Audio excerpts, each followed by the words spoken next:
Hi, welcome to another edition of Legal Quilts. Today I'm going to show you how to use Electric Quilt 8. It was supposed to be quilting the tapestry quilt, but life got crazier than normal around here. Nothing bad, just a little crazy. And I just didn't have time to get it all ready. So we're going to do a quick one on how to design a quilt in Electric Quilt 8. This is just your basics. I'm not going to do anything fancy like designing a block from scratch or importing fabrics or anything like that. We're literally just going to do a basic quilt here from scratch. Now, Electric Quilt 8, I once heard it described as basically a bunch of databases. There's different databases and they're all squished together. And the problem is they don't always play nicely with each other. So it's not real intuitive. You got to flip around a lot. But I'm going to just show you some basics. So we're going to start with design a quilt from scratch. You pick your layout. You have these various layouts. We're just going to do a horizontal one because, again, this is simple. You pick your new quilt. The layout, you pick the size of your blocks. These are 9-inch blocks and a 4x4. So 16 blocks. Well, let's do 12 inches. And the easy thing is you can click, keep your height and things equal and just change one of these. You can use the slider if you want. I just like to type the numbers in and that'll change it. Now you get a 48 by 48. So this is basically a baby quilt, all right? So that's your layout, and then you want to go to borders. You have all kinds of choices for borders. And this one, we're just going to leave it, but we know I like long vertical. So you just check that, your border, the size you want. Again, you can choose different sizes. You can add or delete the border. It doesn't matter. Okay, you can add the border, you can add another border, you can insert something. You get the different sizes, and this is just to add a 1-inch border. Then here's where you get into the real designing, okay? Now they give you some basic blocks here, but I want to show you how to work with the block library, all right? So let's go into the classics. You got your classic pieces, you got your contemporary piece, you got applique, you got all kinds of things. We're not going to get into motifs, applique, stencils, overlaid, anything like that. Let's just go with the classics. And you can see all the classics here. I haven't done a spool block in a while. Here's your basic spool. And so all you do is you click the block you want and you add it to the sketchbook. And you notice it disappeared. Okay? So, it's done.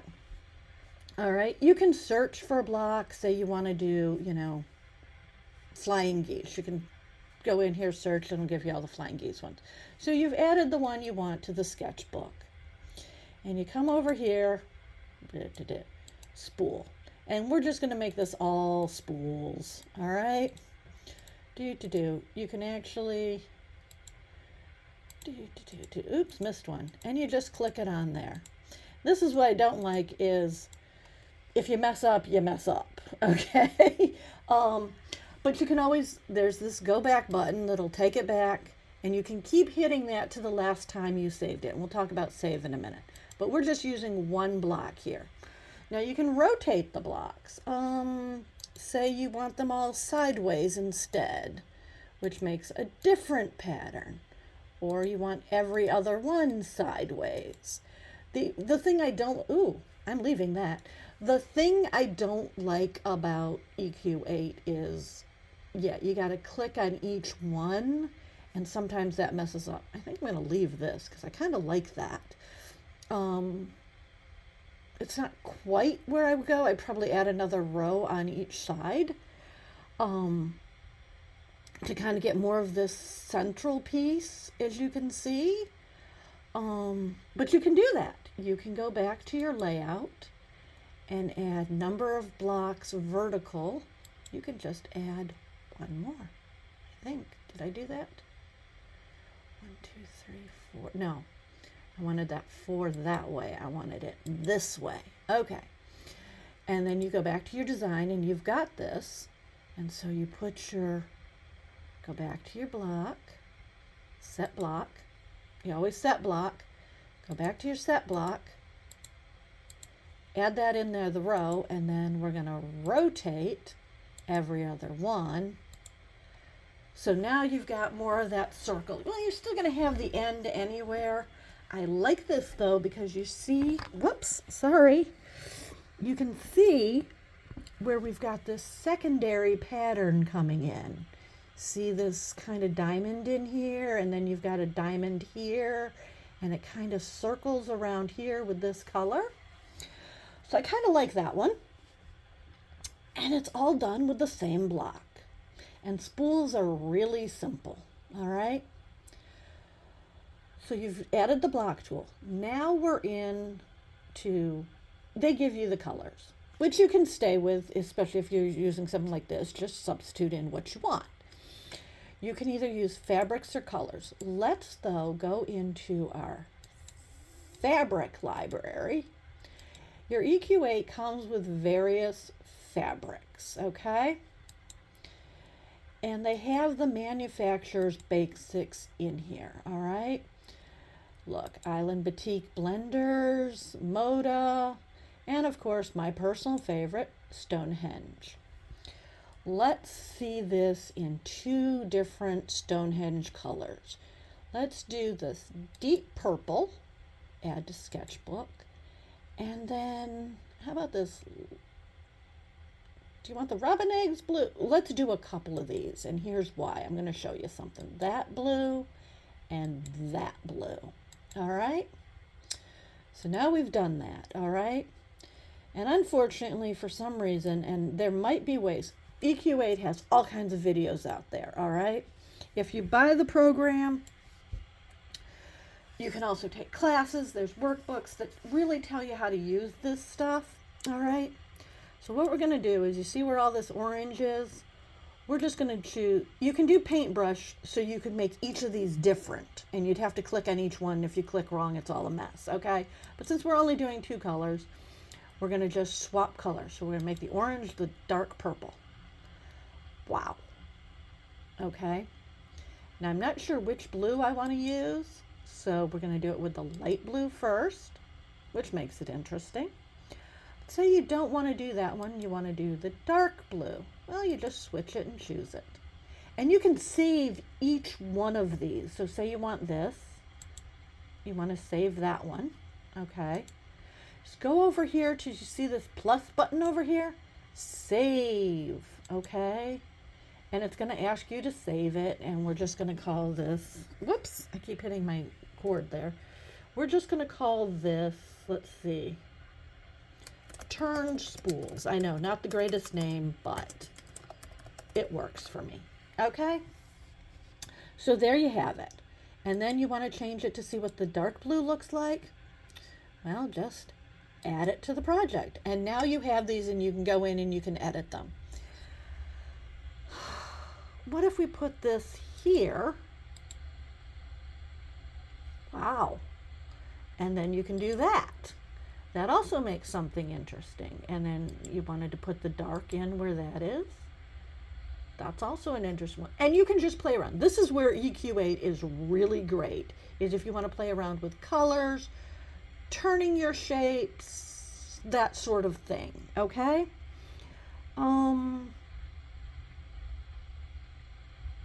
Now let's see. Putting this back, and then putting this back to here, okay? Turning the shapes, seeing what you can do, turning your colors, turning the fabrics. You got a fussy cut here if you want to do that. If you just want to change like one block, you can do that. But like I said, this is just a basic one, okay? Borders, let's just pick a color for a border. Oh, okay. Back to the fabric tools. I forgot to put something in the border, so we're just going to make up the one we don't use. Let's put that in the border. There we go. So now you've got it. It's bordered. It looks cool. I really, really like this. Save that with the border. And there's your quilt. You can do things, auto borders, you can add photos. There's all these other things. We're in the basics here, okay? Now the best thing about EQ8 is You can print your pattern, you can print the block, you can do this. It's really great for yardage, okay? And I'm just going to preview it, but you can print out your yardage. It says it based on 44 to 45 inches, you know, usually the 42 inches, or you can do it fat quarters only if you're like doing a scrappy quilt or something. And you preview, and it tells you the color you used, the fabric you used. If you just use colors, it'll say like, you know, 5 yards of red or whatever you're using, okay? This doesn't have the backing or the batting on it. This is just what you need to make the top. It gives you the name of the fabric and the SKU, and it tells you how much you need. Let me zoom in on this a little bit so you can see it a little bit. Okay, it's not gonna do that. Okay, but you can whoops, God. Okay.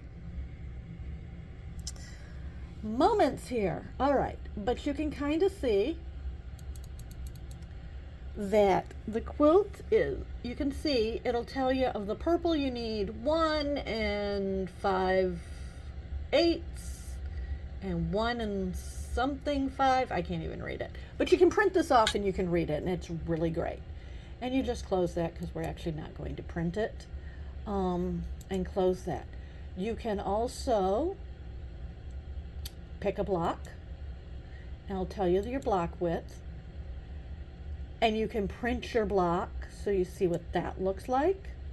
Obviously, because it's 12 inches, it's going to go onto another piece of paper.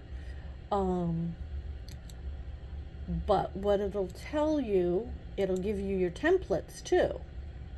Although, I'll tell you this right now, as you can see, there's your template for your half square triangles. This is a spool. You're using squares and half square triangles, and if I were to make this one, that's how I would teach it is, hey, this is half square triangles, you need them in this colors and this sizes. I wouldn't rotary cut each one like this, although it has, close, rotary cutting too. Again, I'm showing you the previews. How you cut your pieces, and then how you would cut the half square triangle, how you would cut the triangle pieces, and which you would then sew together. But again, if I were teaching this, I would teach with the half square triangle method. But it lets you see your quilt, and like I said, play around with colors, play around with fabric placements, play around with block placements, so that you get what you see, so you can kind of see what you have without having to make up the quilt. I have tons of these where I get this idea and I just throw it down and it's wonderful. Like this one. I really like this one. And again, it's just a simple spool block, and it comes out just by turning the block. I got to see what it would look like and realize I needed another row to make it look just a little cooler. So that's what EQ8 is really good for, is for getting your ideas on there. Putting them together, it doesn't tell you how to put the blocks together.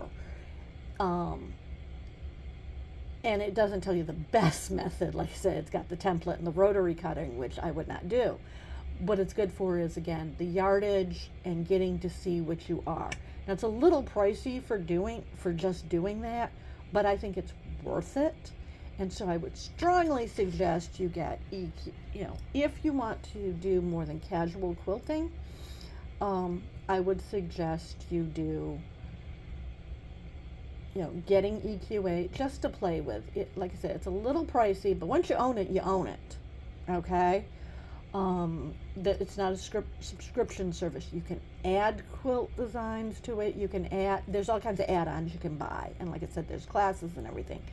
But this is just the basics of it. If you just want to, instead of having to get out the graph paper and the pencils, and if you make a mistake, you got to start all over, this is a good way to just get your quilt ideas out there until you make it. Now, does everybody want to see me make this?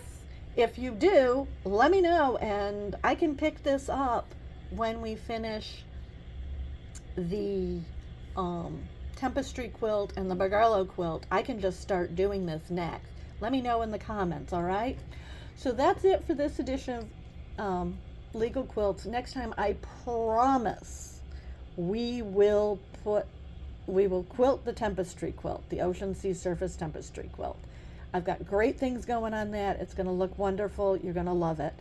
The only other thing is, yeah, and then we'll get back into the Bargello quilt. Next week is also Quilts of Valor Sew Weekend. I'm not going to pop on here and do that, but if you want to, just go to the Quilts of Valor website. I'm going to put in the show notes a link to the block drive. They're doing the Ohio Star again, which is a really quick block pattern, and I'll love to show you that. Well, not show you it, but I'll have the link to the show notes if you want to do that. Let me know if you participate in Quilts of Valor Sew Weekend next weekend. Again, let me know in the comments if you want to see me make this quilt. Maybe not in these colors. Maybe I'll pick something else. I do tend to do a lot of purple and blue. Suggestions on colors are also welcome. But until then, don't forget to support my work. Ko-fi, the links will be there. The link to my website. Just all your support is appreciated. Like, comment, share. Don't forget to smash that like button. It really does help.